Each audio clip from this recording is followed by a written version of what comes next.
2010년 11월 23일 서해의 작은 섬 연평도. 주민들의 평화로운 일상이 계속되던 오후 2시 30분경 느닷없이 굉음과 함께 거센 불길이 치솟아오르며 잊을 수 없는 비극의 역사 연평도 포격전이 시작됐습니다. 11년의 시간이 흘렀지만 아직 가슴 아픈 그날의 기억과 용감하게 응전했던 우리 장병들의 투혼, 그리고 이제 평화를 스스로 만들어가는 오늘 대한민국 군의 막강한 전력들에 대한 특급 분석 시작합니다.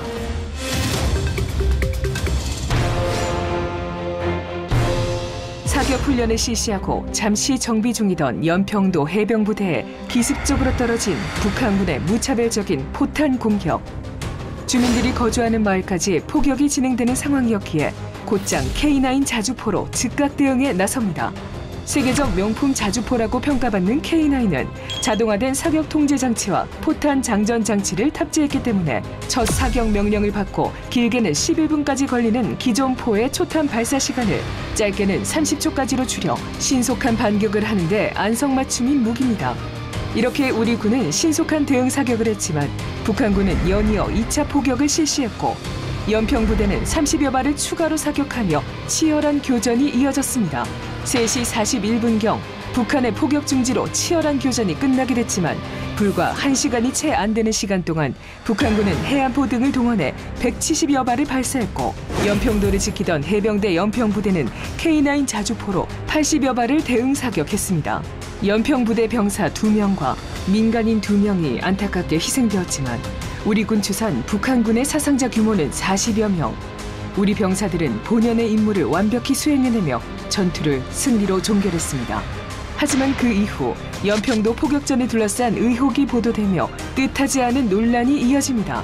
북한이 포격을 시작했을 때 대기하던 자주포 2문은 표적 지시기가 고장났고 사격 훈련을 하던 다른 한 문은 포신이 깨져 제대로 작동하지 않았습니다. 그러나 진실은 달랐습니다. 정상적인 포사격 훈련까지 다 마친 상태였기 때문에 고장이 났다라든가 이런 거는 전혀 말이 안 된다. 전혀 말이 안 됩니다. 그리고 그날을 기억하는 또 다른 이들. 상포가 궤도 바로 옆에 포탄이 떨어진 거예요. 북한군이 쏜 포격이 우리 군의 폐장약을 쌓아둔 곳에서 폭발해 화재가 발생했습니다. 우리 군의 K9은 포와 사격 통제 장치가 고장나서 사격을 못했던 것이 아니라 적의 포격이 계속되는 와중에 더 큰 피해를 막기 위해 화재 진압에 몰두했습니다. 다 이제 불이 나고 하니까 이제 중대원들 다 나와서 새벽까지 계속 불 끄고 이제 정비하고 또 언제 또 터질지 모르는 상황이었기 때문에 계속 준비는 하고 있었어요. 수습하면서 다시 이제 쏠 준비하고 정비하고. 당시 K9 한 문이 사격 불가한 상황 속에서 우리 군은 민가까지 피해가 가지 않도록 화재 진압에 총력을 기울입니다. 당시의 오보로 인해 많은 해병대 대원들은 큰 상처를 받았지만 그들은 현장에서 누구보다 용감하게 절박한 마음으로 최선을 다해 싸웠습니다. 6.25 전쟁 이후 처음으로 북한이 우리의 영토를 직접 타격하고 군인이 아닌 민간인이 사망한 최초의 사건, 연평도 포격전. 우선 국방부는 해병대의 전투 성과를 부각하고 싸워 이겼다는 의미를 강조하기 위해 공식 명칭을 연평도 포격 도발에서 연평도 포격전으로 변경하게 됩니다. 그리고 연평도 포격전 참전 군인들이 전투가 발생한 지 11년 만에 훈장을 받았습니다. 북한군 연평도 포격 당시 연평도 주둔 해병대 연평부대 포7 중대장으로 대응 사격을 지휘한 김정수 소령이 화랑 무공 훈장을 받았는데요.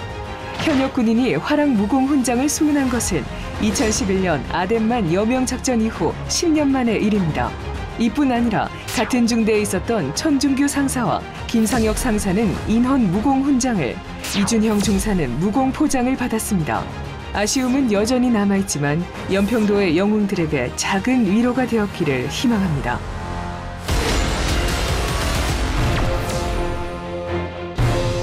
연평도 포격전을 계기로 우리 군의 전력은 대폭 증강되었는데요.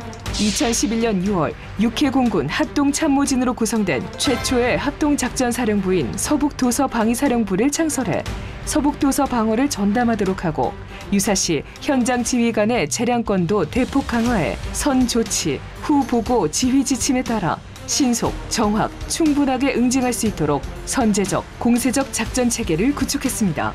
또한 서방사의 육해상과 공중 상황을 전문적으로 처리할 수 있는 육해 공군 장교가 정보, 작전, 화력 각 분야에 편성돼 각 작전 사령부와 실시간으로 상황을 공유하고 조치할 수 있는 체계를 갖췄습니다. 레벨업된 각 군의 전력을 자세히 들여다보면 연평도 포격전 승리의 주역 해병대 연평부대는 우발적 상황에 즉각적인 대응 태세가 구축될 수 있도록 상시 가동률 100%를 지속적으로 유지함으로써 항시 전투가 가능한 선제적인 작전 지속 지원 태세를 확립하고 있습니다. 또한 K9 등 화력 장비 일일 단위 비사격 훈련을 통해 전투 수행 능력 배양에 힘을 기울이고 있고 사령부가 추진하는 더 센 해병 프로젝트 4대 핵심 과제를 집중 숙달해 어디서든 주어진 임무를 완수할 수 있는 전투 전문가를 육성하고 있습니다.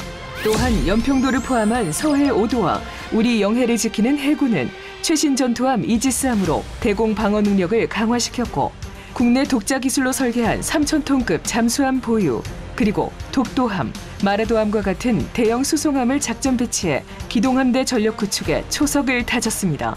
육군은 연평도 포격전에서도 활약했던 괴물 자주포 K9의 완전 자동화 포탑 등 성능을 향상시켜 K9A2 등 다양한 업그레이드 버전을 개발했고 북한의 장사정포 위협에 대응하기 위한 다연장 발사체계 천무 개발, 병력 수송, 지휘, 정찰 임무를 수행하는 K-21 보병 전투 장갑차 배치, 세계적으로 유례없는 고중량 탄도 미사일의 독자 개발까지 대한민국 육군의 위력은 점차 증가되고 있습니다.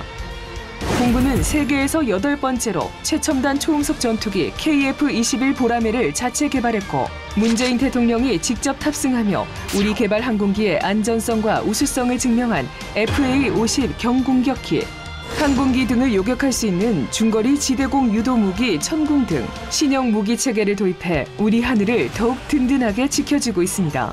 그리고 더 멀리, 더 강하게, 더 정밀한 공격을 위한 미사일 체계, 잠수함 탄도미사일 SLBM, 음속의 3배 속도의 사거리 300km 이상을 자랑하는 초음속 순항 미사일과 고위력 탄도미사일 등 전략 무기들을 다수 공개하며 미사일 강국으로 도약하는 우리 군의 전력을 전 세계에 과시했습니다.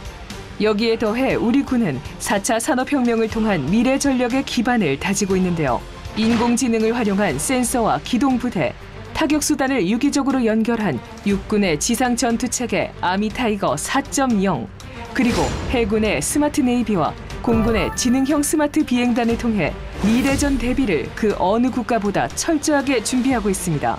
세계 6위의 국방력을 바탕으로 자주 국방의 초석을 다지고 있지만 평화를 위한 민족의 염원 역시 계속되어야 합니다. 2018년에 이뤄진 9.19 남북 군사 합의를 아직 기억하고 있습니다. 평화의 시계가 다시 움직일 수 있도록 우리는 더 노력할 것이며 평화의 기반인 강한 국방을 이뤄내기 위해 우리 군은 국방개혁 2.0 완수를 위한 전력 현대화 사업, 인공지능, 드론 등 4차 산업혁명의 신기술을 도입해 미래 위협에 철저하게 대비할 것입니다.